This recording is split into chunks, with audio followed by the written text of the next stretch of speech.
A dialética da estrutura e da história. Uma introdução. Por Estevan Mesaros. Publicado na revista Monthly Review, volume 63, maio de 2011. O estudo da relação dialética entre estrutura e história é essencial para uma compreensão adequada da natureza e das características de qualquer formação social para cujos problemas se procurem soluções sustentáveis. Isto é particularmente importante no caso da formação social do capital, com a sua tendência inexorável para uma determinação totalmente abrangente e estruturalmente incorporada de todos os aspectos da reprodução social e da, realizável pela primeira vez na história, dominação global implícita nesta forma de desenvolvimento.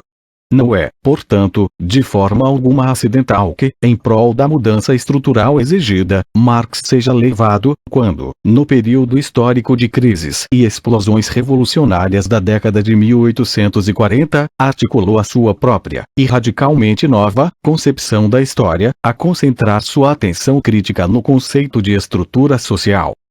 Na sua primeira grande obra de síntese, Os Manuscritos Econômicos e Filosóficos de 1844, Marx sublinha que, no decurso do desenvolvimento histórico moderno, a ciência natural, através da assimilação das práticas materiais da produção industrial capitalista, se tornara, de uma forma alienada, a base da vida social. Circunstância essa que Marx considerava ser a priori, uma mentira.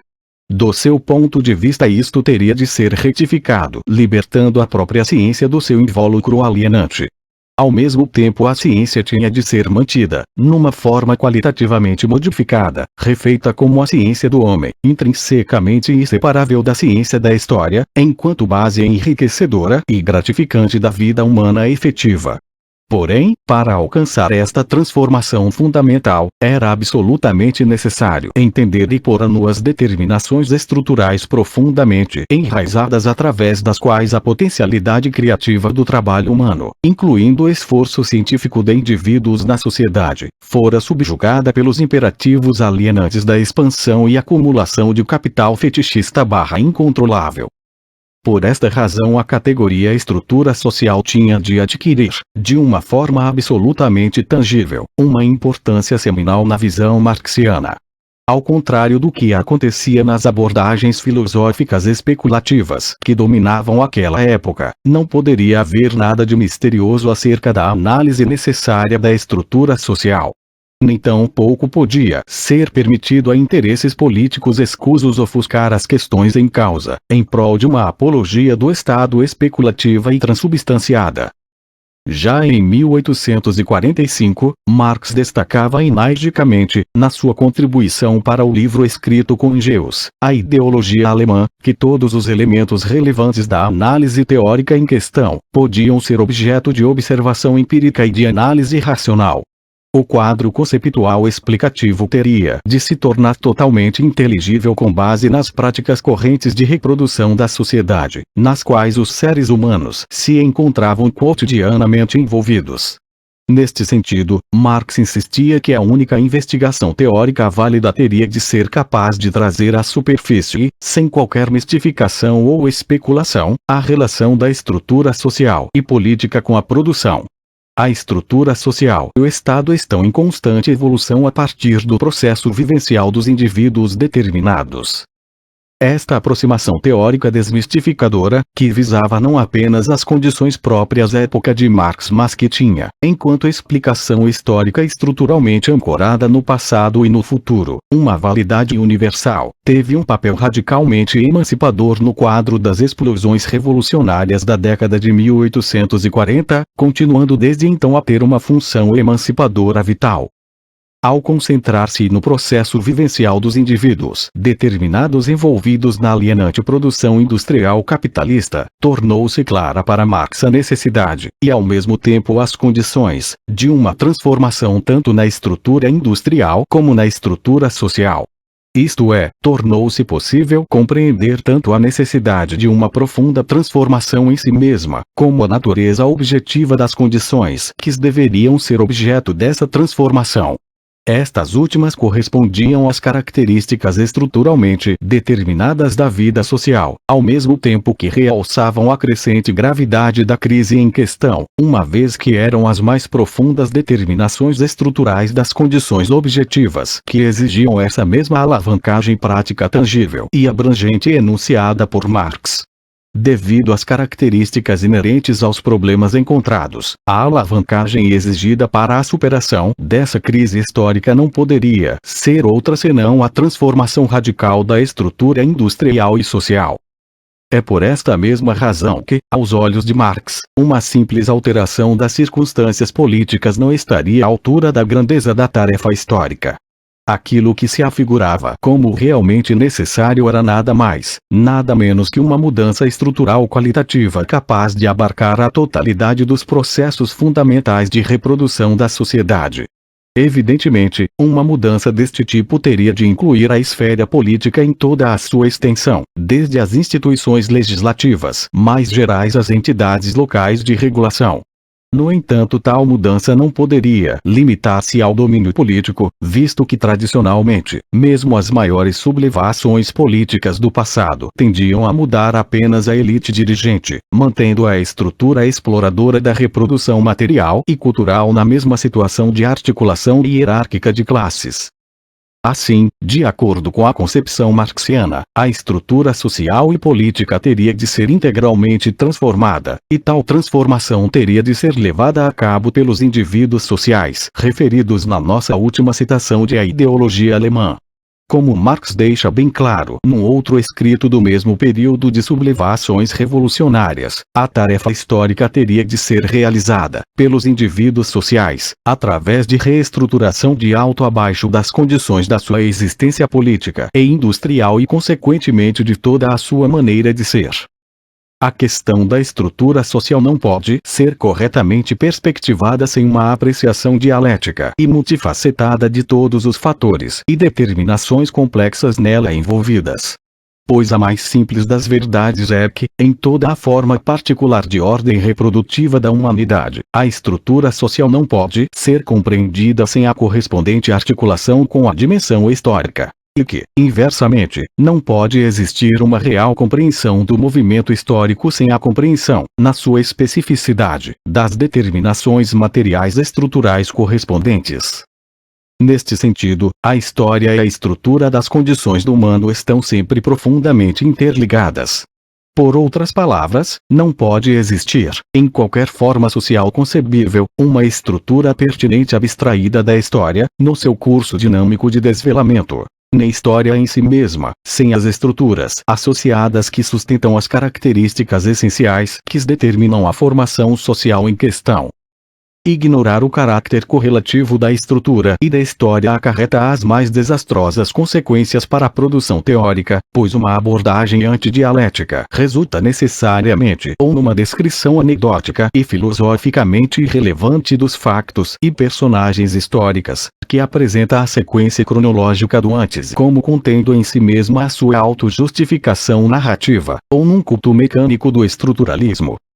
A primeira insuficiência é bem demonstrada pelo facto de já Aristóteles classificar os relatos históricos de então como filosoficamente inferiores à poesia e à tragédia, dada a pormenorização anedótica que tais relatos, em sintonia com o significado do termo «estor», a letra testemunha ocular, ofereciam dos acontecimentos.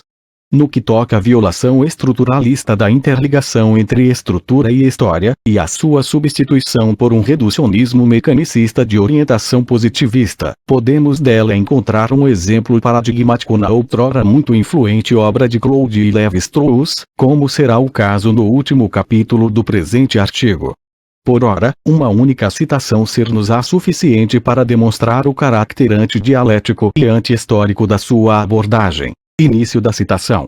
A história é um conjunto descontínuo composto pelos mais diversos domínios da própria história, cada um dos quais é definido por uma frequência característica e por um diferencial de codificação do antes e depois. A natureza descontínua e taxonômica do conhecimento histórico aparece-nos claramente. Num sistema deste tipo, a alegada continuidade histórica só pode ser garantida por contornos fraudulentos. Será necessário reconhecer que a história é um método sem um objeto claro, para que rejeitemos uma qualquer equivalência entre o conceito de história e o conceito de humanidade. Correspondência essa que nos tentaram impingir com o intuito dissimulado de fazer da história o último refúgio para um humanismo transcendental. Como se o homem pudesse recuperar a ilusão de liberdade no plano do nós pela simples recusa dos eus desprovidos de consistência.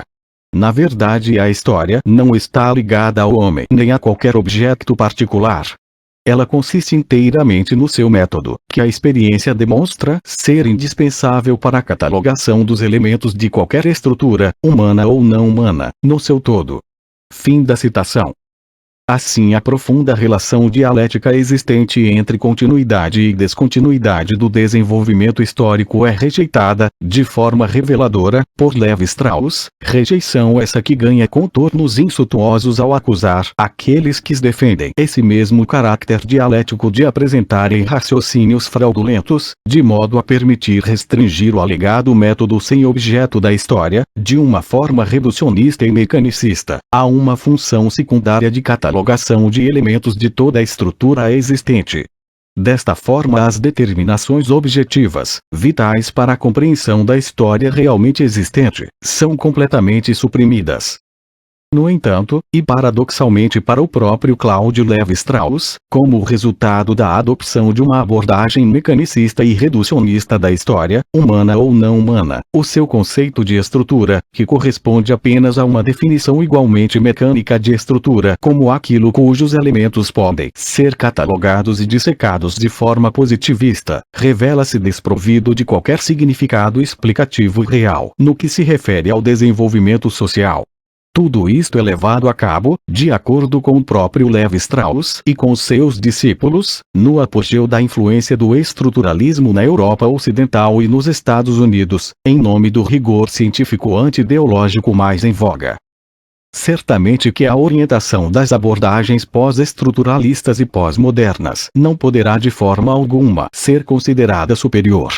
Todas elas partilham a mesma atitude céptica em relação à história e o mesmo desprezo absoluto das relações e determinações objetivas e dialécticas.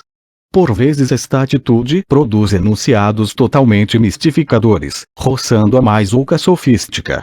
Assim, o líder teórico do pós-modernismo, Jean-François Lyotard, um arrependido que chegou a integrar o grupo de esquerda francês responsável pela publicação da revista Socialismo ou Barbarie, oferece-nos a seguinte declaração programática. O que é então o pós-modernismo? É sem dúvida parte do moderno. Uma obra pode apenas tornar-se moderna se tiver sido em primeiro lugar pós-moderna. O pós-modernismo assim entendido não é o estado último do modernismo, mas o seu estado inicial, e este estado é constante. Da mesma forma, a concepção programaticamente antidialéctica de Lyotard da contraposição das partes, metaforicamente exultadas sob a forma de pequenas narrativas ou petit récits ao todo, a priori prontamente rejeitado na forma de grandes narratives, é incoerente e capitulacionista. Aquilo que aqui nos ocupa, isto é, a profunda correlação dialética entre estrutura e história, não é apenas teórico, muito menos puramente acadêmico. A sua enorme importância é fruto das amplas consequências práticas desta relação para a ação emancipatória dos seres humanos no desvelamento das tendências do desenvolvimento histórico. Pois sem uma real compreensão do verdadeiro caráter das articulações hierárquicas das determinações estruturais da, cada vez mais destrutiva, ordem de reprodução social do capital, com seu sistema orgânico no qual as partes sustentam o todo e vice-versa, na sua atual e paralisante circularidade recíproca, não pode haver qualquer melhoria significativa em tempo útil. A ciência revolucionária marxiana, na sua resposta aos problemas complexos que acarretam uma mudança estrutural abrangente, possível pela compreensão dos mecanismos objetivos estrategicamente vitais que alavancam a transformação sociocultural, foi formulada precisamente com esse objetivo. Um discurso estruturalista conservador, anti-histórico e antidialético, ala Lévi-Strauss, que visa a catalogação dos elementos dubiamente identificados do existente e do seu passado mitificado, e junta os lamentos mais pessimistas acerca da humanidade como o seu pior inimigo, a desculpabilização das instituições e forças destrutivas do desenvolvimento social e político do capitalismo, é diametralmente oposto. O mesmo se aplica ao chinreio conservador do discurso pós-moderno acerca das pequenas narrativas, inventado com o intuito arrogante de descartar, não apenas implicitamente mas explicitamente, aquilo que Lyotard designa como as grandes narrativas da emancipação, assim como para cortar com toda a tradição progressista do passado. O mais profundo sentido da concepção marxiana é a defesa apaixonada de uma mudança estrutural a ser realizada no sentido histórico global, afetando diretamente toda a humanidade. Sem focar este aspecto do pensamento de Marx, nem a sua mensagem central nem o espírito que o anima são compreensíveis. Obviamente, a orientação histórica global da mudança estrutural defendida por Marx, com a sua ênfase na urgência das tarefas com que se confrontam os indivíduos no seio da sociedade, devido ao perigo da autodestruição da humanidade, só poderia surgir num momento histórico determinado. Todas as formas sociais conhecidas têm os seus limites históricos inexoráveis. Independentemente da idealização do capitalismo como o sistema natural da mais perfeita liberdade e justiça, levada a cabo pelos economistas e políticos clássicos do século XVIII, para não mencionar as teorias dos que mais tarde defendem até as piores contradições deste modo de produção, o capitalismo não pode constituir uma exceção a tais limites.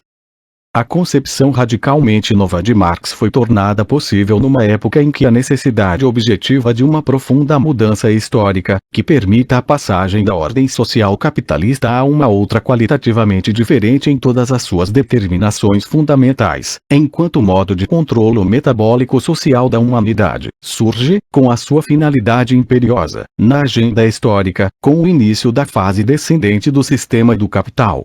Esta mudança decisiva no progresso dos processos de reprodução da sociedade do capital, historicamente sem precedentes e em muitos aspectos deveras positiva, coincide com o período de crises e explosões revolucionárias, que Marx testemunhou com profunda lucidez.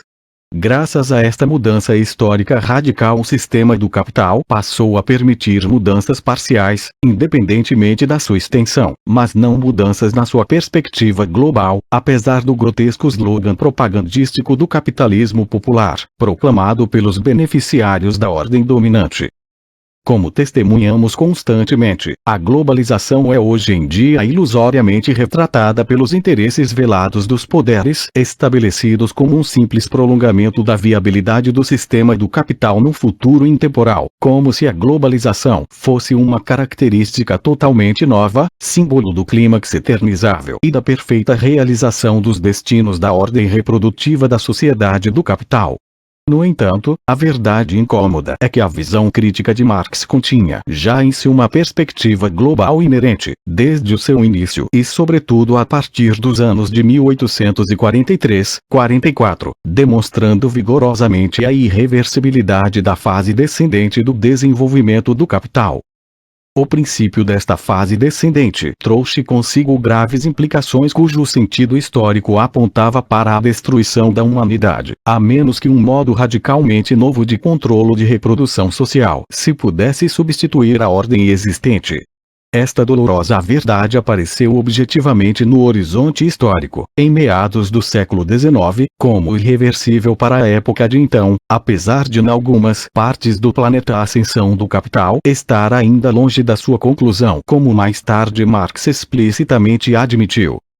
Este novo período histórico conceitualizado por Marx representava um contraste fundamental com a fase de desenvolvimento ascendente do sistema do capital. pois a fase triunfante da ascensão do capital, que começara nas primeiras décadas do século XVI, resultou, não obstante o seu impacto alienante em todos os aspectos da vida humana, no maior feito produtivo de toda a história. No entanto, é de forma perturbadora que, no decurso das décadas finais dessa fase ascendente de desenvolvimento, surge um problema insuperável no quadro do capitalismo, que tenderia apenas a piorar. A saber, o crescimento de uma propensão para a destruição geradora de crise, cujas perigosas implicações foram profundamente compreendidas por Marx bem antes de qualquer outro, prenunciando a implosão da ordem reprodutiva do capital. Implosão essa gerada não por um qualquer desastre natural, mas pelo próprio peso que as contradições sistêmicas e os explosivos antagonismos assumem no ponto culminante do domínio e enraizamento global do capital. Esta determinação contraditória trazia consigo, como horizonte último da fase sistêmica descendente, o amadurecimento irreversível dos limites históricos daquela que era de longe a mais poderosa ordem de reprodução social conhecida em toda a história. Por outras palavras, este sério amadurecimento histórico dos limites estruturais absolutos do capital, preconizava não apenas outro período de crise e correspondente sofrimento, cuja recorrência é norma no desenvolvimento do capitalismo, mas a destruição total da humanidade, como antecipa Marx. Por este mesmo motivo Marx escreveu em A Ideologia Alemã, dando a sua própria versão da alternativa, socialismo ou barbárie, meio século antes da famosa advertência de Rosa Luxemburgo, que... Início da citação. Com o desenvolvimento das forças produtivas chega-se a um momento em que as forças produtivas e os mecanismos de troca são levados a ser aquilo que, no quadro das relações existentes, apenas causa prejuízo, deixando assim de ser produtivas para se tornarem forças destrutivas. Assim as coisas chegam a um estado tal, que os indivíduos se veem obrigados a apropriar-se da totalidade das forças produtivas existentes não apenas para chegar a uma manifestação de si, mas tão simplesmente para salvaguardar a sua própria sobrevivência. Fim da citação. Além disso, paralelamente a esta mudança qualitativa da fase histórica ascendente para a descendente, também a avaliação teórica dos problemas em questão feita do ponto de vista privilegiado do capital estava em plena mutação. Assim em contraste com a anatomia da sociedade civil retratada na economia burguesa científica pelos maiores representantes da economia política clássica do século XVIII e do primeiro terço do século XIX, e generosamente louvada por Marx como genuína investigação científica, a defesa à crítica do sistema do capital tornou-se lastimavelmente a regra geral. Esta mudança de atitude e de perspectiva estava plenamente de acordo com a necessidade ideológica de racionalizar e atenuar as contradições sistêmicas que surgiram e se intensificaram no início da fase descendente do desenvolvimento do capital. Concomitantemente, esta degradação da abordagem teórica foi caracterizada da seguinte forma por Marx no pós-fácil à segunda edição alemã do Capital. Início da citação. A economia política pode manter-se como ciência somente enquanto a luta de classe estiver latente ou se manifestar apenas em fenômenos esporádicos. No entanto, em França e em Inglaterra a burguesia conquistou o poder político. Desde então, a luta de classes adoptou, tanto na prática como na teoria, formas cada vez mais claras e ameaçadoras. Ouviu-se então o toque de finados da economia burguesa científica. A questão deixou então de ser se este ou aquele teorema era verdadeiro para passar a ser se ele era útil ou prejudicial ao capital, vantajoso ou desvantajoso, politicamente perigoso ou não. Em vez de investigadores desinteressados foram contratados mercenários. Em vez de uma investigação científica genuína surgiu a má consciência e o intento maldoso da apologia. Fim da citação. Neste sentido é suficiente comparar os escritos de F. A. Hayek com o trabalho de Adam Smith para poder observar as devastadoras consequências intelectuais de trocar, na fase descendente do desenvolvimento do sistema do capital, a preocupação acadêmica com os critérios da verdade pela glorificação daquilo que é útil e vantajoso para o capital. Neles encontramos uma hostilidade crassa para com a mais simples menção a tudo o que implique uma posição menos obscurantista do que aquela que é apresentada pelo economista austríaco. Isto é por demais evidente na cruzada cega de Hayek contra as ideias do socialismo denunciadas pelo autor de O Caminho da Servidão e a Arrogância Fatal, bem como pelos seus igualmente reacionários amigos austríacos e de outras paragens, como sendo politicamente perigosas para o capital. De forma característica, a apologia pseudocientífica, e por vezes abertamente irracional, que Hayek faz do capital está ávida por descartar toda e qualquer explicação causal.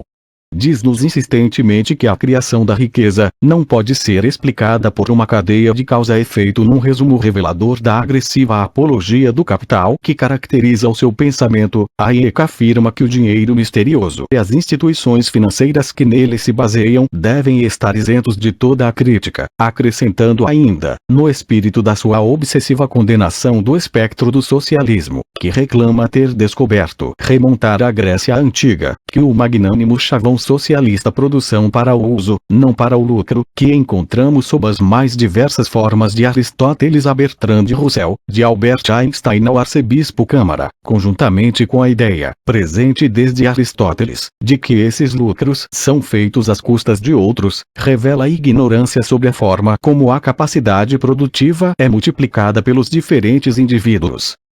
A seriedade destes problemas é sublinhada não tanto pelo caráter apologético das teorias econômicas dominantes na fase descendente do desenvolvimento do sistema do capital, como pela razão objetiva que leva a que a formulação e a promoção da implementação prática de tais teorias se tenha tornado deploravelmente a regra geral.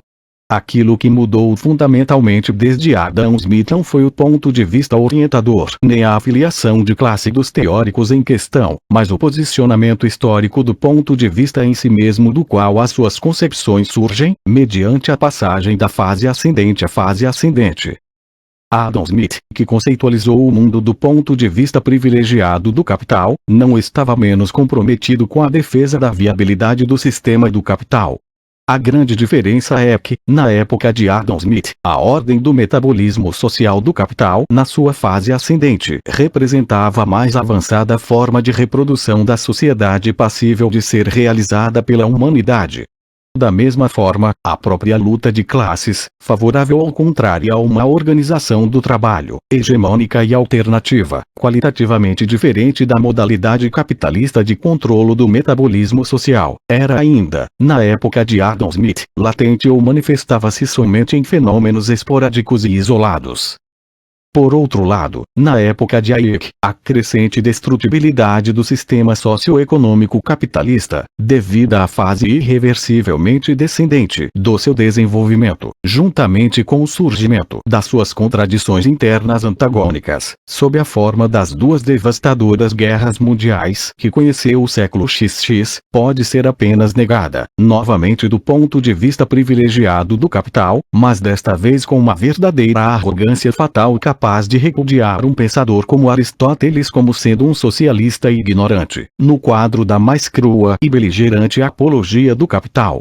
Dada esta mudança fundamental do campo histórico objetivo em que se alicerça o ponto de vista privilegiado do capital, da sua fase ascendente para a fase descendente, a necessidade de uma mudança estrutural do sentido histórico global, a ser realizada pelos indivíduos sociais, como nos era anunciado na alternativa dramática entre socialismo ou barbárie, não apenas para chegar a uma manifestação de si, mas simplesmente para salvaguardar a sua própria sobrevivência, já não poderia ser afastada do horizonte histórico. A forma mais eficaz de adiar o momento da verdade e assim prolongar o domínio do capital sobre a vida humana, não obstante o seu caráter cada vez mais destrutivo e a sua crise estrutural, seria a sua própria transformação no híbrido. Esta hibridização assumiu, nos países onde o capitalismo estava mais avançado, a forma de um envolvimento direto do Estado no mercado livre através de uma injeção massiva de fundos públicos que visava a revitalização das empresas capitalistas. Esta tendência foi bem demonstrada pela nacionalização em larga escala, facilmente reversível, de vários sectores vitais da economia capitalista britânica, que se encontravam em situação de falência, pelo governo do antigo Partido Trabalhista liderado por Attlee em 1945. Este resgate indispensável ao capitalismo britânico do pós-guerra foi falaciosamente descrito como um feito genuinamente socialista. Este tipo de operações são levadas a cabo com o único intuito de assegurar a continuidade e a viabilidade da ordem reprodutiva estabelecida, através de diversas contribuições econômicas por parte do Estado, com fundos extraídos das contribuições fiscais dos seus cidadãos, politicamente motivadas pela defesa do sistema do capital e com as quais Adam Smith não poderia nem sonhar. Estas vão desde os recursos astronômicos que são continuamente postos à disposição da indústria militar aos trilhões de dólares envolvidos nos fundos de resgate dos bancos privados e das seguradoras, que tiveram lugar não só em 2008 e 2009 como em 2010, os quais se responsabilizaram desde logo a cobrir 90% de eventuais perdas que as mesmas companhias possam vir a ter no futuro. Historicamente, trata-se de um fenômeno relativamente recente no desenvolvimento do capitalismo. O seu significado e a sua dimensão potencial não eram algo de evidente para a época de Marx. Pois no século XIX as possibilidades de reajustamento do capital como um sistema híbrido de controlo, que se tornaram manifestamente claras no século XX, eram ainda imperceptíveis ao escrutínio teórico. Esta hibridização do sistema tem hoje um papel absolutamente decisivo no prolongamento da esperança de vida do sistema do capital. No entanto, esta forma de envolvimento direto do Estado na salvação do sistema, pela transferência de imensos fundos públicos e até pela nacionalização em toda a linha dos prejuízos resultantes das falências do capital, tem os seus limites e acarreta amplas consequências para o desenvolvimento futuro, não podendo por isso ser equacionada como uma solução permanente. Em 1972, na minha crítica ao conceito de capitalismo de Max Weber, salientava que é bastante impreciso caracterizar o capitalismo em geral como algo que se define como o investimento do capital privado. Tal definição é apenas válida para uma fase determinada do desenvolvimento histórico do capitalismo e não é um tipo ideal no sentido weberiano.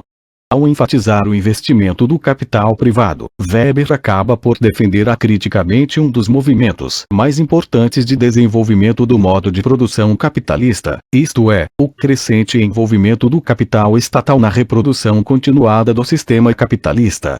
Em princípio, o limite máximo desse mesmo desenvolvimento é nada mais que a transformação da forma vigente do capitalismo numa outra forma mais abrangente de capitalismo de Estado, que implica teoricamente a total abolição da fase específica do capitalismo idealizada por Weber.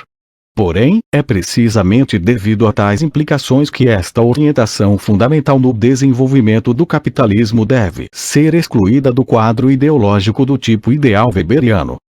Esta tendência para um cada vez maior envolvimento direto do Estado na transferência de fundos públicos, com o intuito de prolongar a viabilidade reprodutiva do sistema do capital, é apresentada de forma totalmente deturpada pelos mercenários e propagandistas da ordem estabelecida.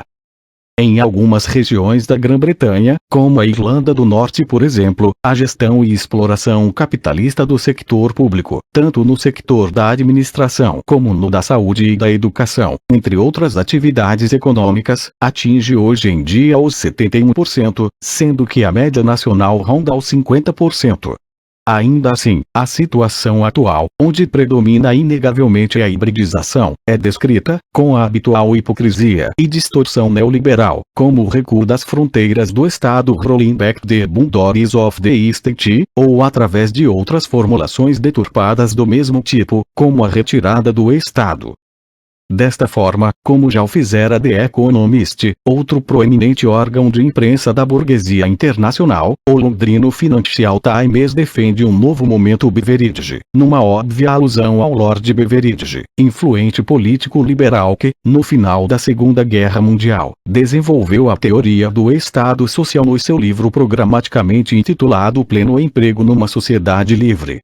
Durante uma crise econômica global da mais extrema gravidade, em plena campanha para o parlamento britânico, quando se prevê que a dívida pública inglesa excederá 1,5 esterlinas mil milhões, aproximadamente $2, 4 mil milhões a taxa de câmbio atual, em apenas 4 ou 5 anos, foi desta forma que os editores do Financial Times formularam o problema do suposto recuo do Estado, no seu principal artigo sobre o assunto. Início da citação. Os salários públicos, pensões e postos de trabalho do setor estatal devem ser objeto de um corte, assim como os serviços públicos. Se o Partido Trabalhista for reeleito, o orçamento de Estado deverá representar uma repartição dos sacrifícios. O governo está correto em não cortar excessivamente e de forma demasiado célere, mas isso não deve servir de desculpa para não se planear os cortes futuros. A incerteza deliberada do Partido Trabalhista está a empurrar o que deveria ser um debate profundo acerca do papel do Estado, um momento beveridge, para águas rasas. Quem quer que ganhe as eleições que se avizinham administrará o recuo do Estado. Fim da citação. Assim, o verdadeiro significado da expressão retirada do Estado, assim como do cínico e amplamente publicitado slogan neoliberal do recuo das fronteiras do Estado, é a camuflagem editorial da apologia do planeamento, e neste sentido os mais acérrimos defensores da ideologia mercado livre não deixam de ser apologistas de um planeamento, dos modos de transferência dos benefícios financeiros libertados pelos drásticos cortes nos salários públicos, pensões e postos de trabalho do setor estatal, assim como nos serviços públicos, para os bolsos sem fundo das empresas capitalistas, elas mesmas ainda mais gravemente falidas. Noutras palavras, este novo momento beveridge, defendido pelos editores do Financial Times, significa na prática, a liquidação planificada daquilo que ainda sobra do Estado social por parte do próprio Estado capitalista. Tudo isto é levado a cabo, justificado pela nobre causa da salvação do sistema, através de um grande envolvimento do Estado, atingindo somas astronômicas, na cada vez mais frágil viabilidade da ordem reprodutiva do capital, nesta fase histórica descendente do seu desenvolvimento sistêmico, indelevelmente marcada pelo aprofundar da sua crise estrutural. No entanto, este tipo de linha editorial, reveladora de uma profunda consciência de classe, como a que podemos ler em The Economist ou no Financial Times, mas não é do que uma mistura de quixotismo e hipocrisia. A combinação destes dois componentes é bem ilustrada pelo facto de ser publicado, na coluna imediatamente adjacente ao editorial acima citado do Financial Times de 23 de março de 2010, um artigo que critica o Fundo de Investimento Estratégico de 950 milhões de libras, recentemente anunciado pelo governo trabalhista, no qual se incluem várias verbas, que ascendem até 500 mil milhões de libras. As críticas expressas neste artigo não são dirigidas contra as crescentes verbas estatais cedidas às empresas privadas. Neste sentido, não se pode falar de recuo do Estado, pois o Estado é mesmo encorajado a continuar as generosas distribuições de capital. As críticas têm como objeto apenas o nome do fundo, que, na opinião do jornalista em questão, deveria chamar-se Fundo Estratégico de Reeleição. Desta forma, o autor do artigo não procurou questionar o conteúdo do fundo, sem o qual o sistema que ele próprio defende não sobreviveria, mas apenas denunciar o que acreditava ser uma sagaz manobra eleitoral. O caráter simultaneamente hipócrita e quixotesco da argumentação defensora do recuo do Estado é demonstrado pelo facto de que, na atual fase histórica do desenvolvimento capitalista, é impensável aplicar os cortes nas várias áreas do setor público da economia, e correspondente despesa com o desemprego, que os editores do Financial Times gostariam de ver postos em prática com o intuito de fortalecer o frágil sistema produtivo e financeiro capitalista. Pois a hibridização do sistema conheceu nos últimos 100 anos proporções tais, chegando hoje a 50% dos países capitalistas mais avançados, e apesar dos protestos das várias forças políticas conservadoras, incluído o Partido Trabalhista, que o atual plano de intervenção selvagem que procura abolir esta tendência está condenado a um novo falhanço. Estes virtuosos apelos a uma saudável contabilidade capitalista juntam-se à monótona repetição da promessa de reequilibrar a balança a favor do setor privado. Tudo que estas medidas podem conseguir é a imposição de condições de vida cada vez mais duras às massas populares, e nunca a abolição da tendência contraditória de hibridização do sistema. Na verdade, este assunto diz respeito à estrutura atual do modo de produção capitalista no seu todo, e não apenas a um dos seus sectores. Não será razoável pensar que o Estado é a solução para o problema, por mais dinheiro público que continue a ser desperdiçado durante estas reveladoras operações de resgate. A capacidade de intervenção do Estado na economia, que até há bem pouco tempo era considerado o pior remédio para qualquer problema da moderna sociedade industrial, tem como única consequência o crescente agravamento destas contradições. Quanto maior é a dose administrada ao paciente em convalescença, maior é a sua dependência. Neste sentido, vemo-nos confrontados com uma contradição fundamental do sistema do capital. Qualquer que seja ao lado da contradição apresentado pelos seus defensores, este está condenado a ser anulado pelo seu oposto. Por um lado, a longo prazo, as doações de somas astronômicas necessárias ao financiamento do processo de hibridização do sistema do capital, produtivamente cada vez mais problemático, e financeiramente mais aventureiro e fraudulento, juntamente com o crescimento da gestão privada do sector público, agora manipulada sob a forma das cínicas PPPs, parcerias público-privadas, bastante proveitosas para o capital privado, estão condenadas ao esgotamento, minando assim a própria viabilidade das doações estatais. Por outro lado, esta equação imposta ao capital pelo desenvolvimento histórico, a virtuosamente laudatória defesa do viver dentro das suas possibilidades, ou seja, a diminuição necessária da atividade econômica em sintonia com os cortes draconianos nos empregos, pensões e salários assim como nos serviços públicos, feita com o intuito de reduzir uma dívida nacional que ascende já a milhares de milhões e que não dá sinais de decrescer, no quadro de um sistema de reprodução social que funciona com base na sua mitologia de crescimento incessante. Um crescimento autodestrutivo, que no final de contas não significa mais que a alienante mas absolutamente necessária expansão e acumulação do capital, reveladora de um completo desprezo pelas consequências. Um sistema reprodutivo deste tipo, operando sobre tais princípios contraditórios pode apenas implodir. Por esta mesma razão, só uma mudança histórica global pode apresentar uma esperança na superação das contradições sistêmicas do sistema do capital nesta fase específica de crise estrutural. Uma mudança histórica estrutural sustentada, cujo princípio orientador fundamental é a criação de uma ordem reprodutiva social radicalmente diferente. A hibridização sistêmica que vemos crescer nos nossos dias, apesar de variadas tentativas políticas para conter, juntamente com a mitologia da superioridade do sistema privado de empreendedorismo e dos seus indivíduos consumidores soberanos, é parte de um problema mais geral e mais grave que tem vindo a ganhar força no decurso dos últimos 100 anos.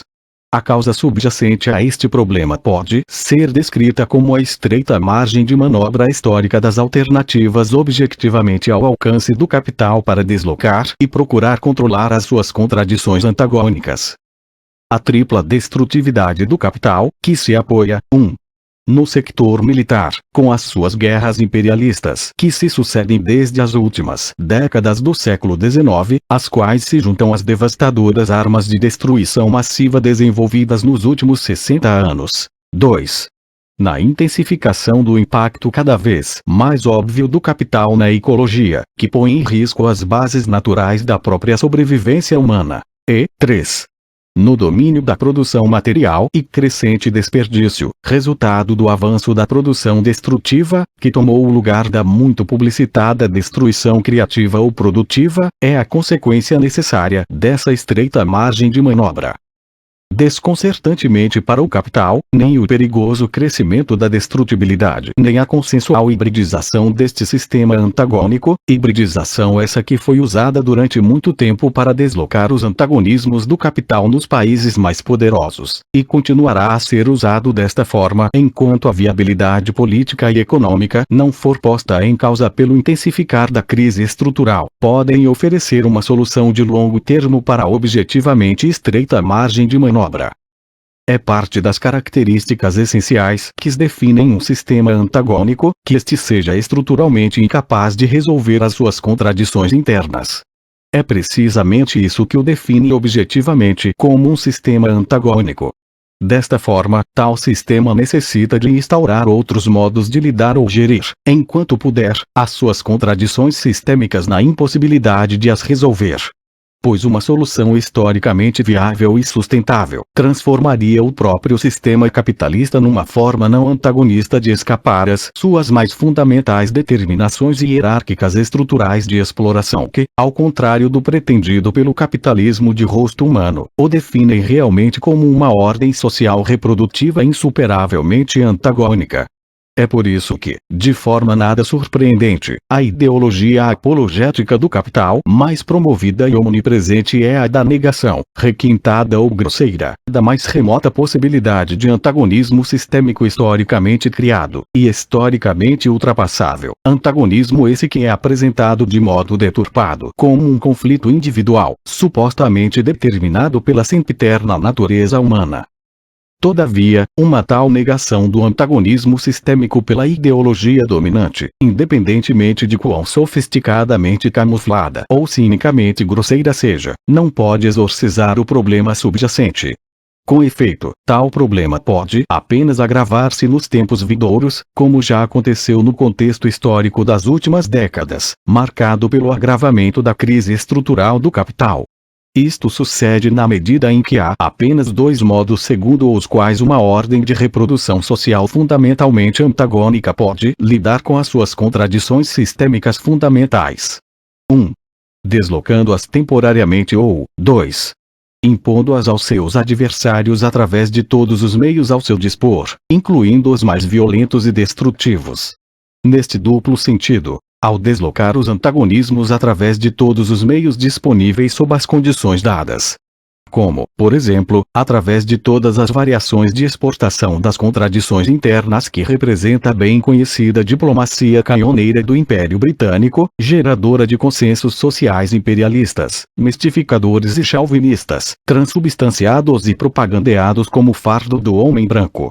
Ou, alternativamente, através das práticas, militarmente menos óbvias mas mais eficazes do ponto de vista político-econômico, de usurpação global modernizadora levadas a cabo, no pós-Segunda Guerra Mundial, nas áreas menos desenvolvidas do planeta, de acordo com a pretensa ideologia pós-imperialista, e isto por tanto tempo quanto esta modalidade de gestão dos antagonismos sistêmicos do capital pela sua deslocação/exportação for praticável pelos poderes por enquanto dominantes a nível internacional, e, claro, apenas por alguns, à custa dos outros.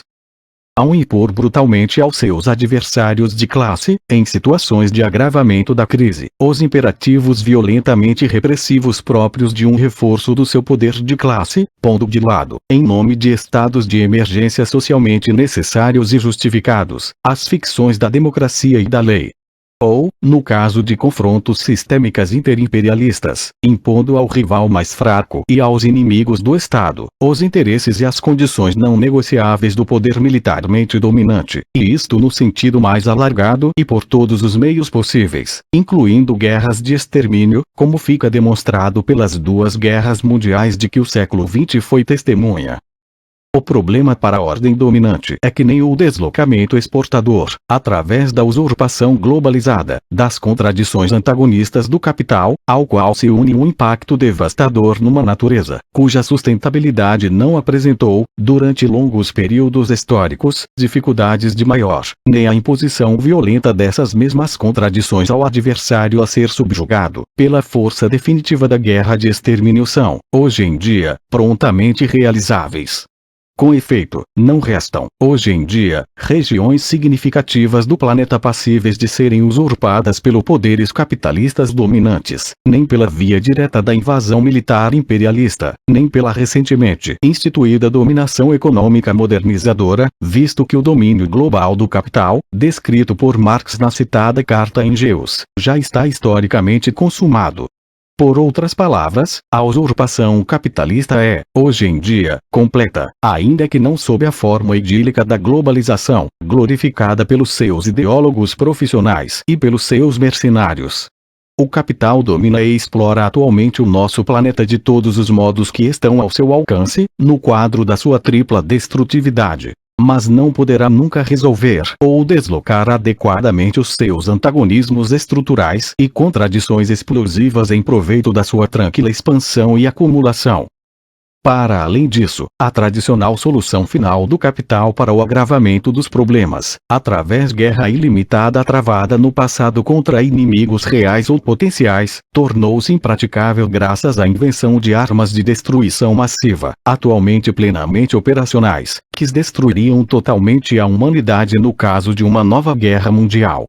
As contínuas guerras parciais, mesmo quando nelas é aplicada a dura estratégia militar da força esmagadora, com os seus imensos, e ainda mais insensivelmente denominados, danos colaterais infligidos às populações, como no Vietnã e tantos outros sítios, não podem senão aprofundar a crise estrutural do sistema do capital, sem nunca oferecer uma alternativa ao modelo imperialista do vencedor e do vencido. Desta forma, o estreitamento das alternativas do capital no que toca à gestão dos seus antagonismos internos, os quais são inseparáveis da fase descendente do desenvolvimento do capital, traz consigo importantes consequências para o futuro, uma vez que a verdade é, e será sempre, que os problemas estruturais exigem soluções estruturais e clamam, como veremos, por remédios estruturais historicamente sustentados, no espírito genuinamente socialista, realizáveis apenas através da reconstituição da dialética histórica que foi radicalmente subvertida pelos antagonismos do capital no decurso da fase descendente do seu desenvolvimento sistêmico. Foi assim que a ordem metabólica do capital, que outrora realizou aquele que foi de longe o maior desenvolvimento produtivo da história, se transformou no seu contrário, tornando-se de longe o sistema de determinações estruturais mais destrutivo e uma ameaça direta à sobrevivência da humanidade neste nosso lar planetário.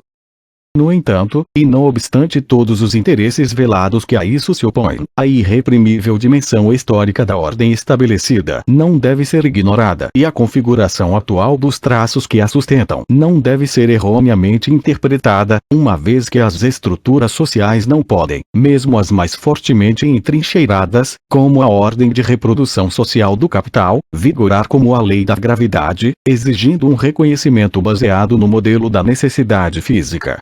Da mesma forma, a necessidade histórica não pode ser concebida segundo um modelo da necessidade natural, como gostam de fazer os apologistas do capital, concebendo de forma errônea a validade eterna do seu sistema, ao mesmo tempo que acusam Marx de ser, na sua visão do mundo, um determinista econômico. De acordo com a concepção dialética de Marx, a necessidade das fases históricas que se vão revelando é obrigatoriamente uma necessidade evanescente e as estruturas sociais, que ele descreve como evoluindo constantemente a partir do processo vivencial dos indivíduos concretos, estão submetidas aos mais profundos limites históricos. É a isto que corresponde a dialética da estrutura e da história. Pois a estrutura e a história estão sempre profundamente interligadas no contexto humano e a história é, ela mesma, necessariamente aberta. A complexidade e as contradições da globalização, inevitáveis nos nossos tempos, não alteram isso, podendo apenas testemunhar a elevada responsabilidade de enfrentar os desafios envolvidos, como fica claro ao longo deste estudo. Como diz, de forma certeira, um provérbio húngaro: o que está em jogo não é uma linha de feijões nem Barbara Mejia Jatek,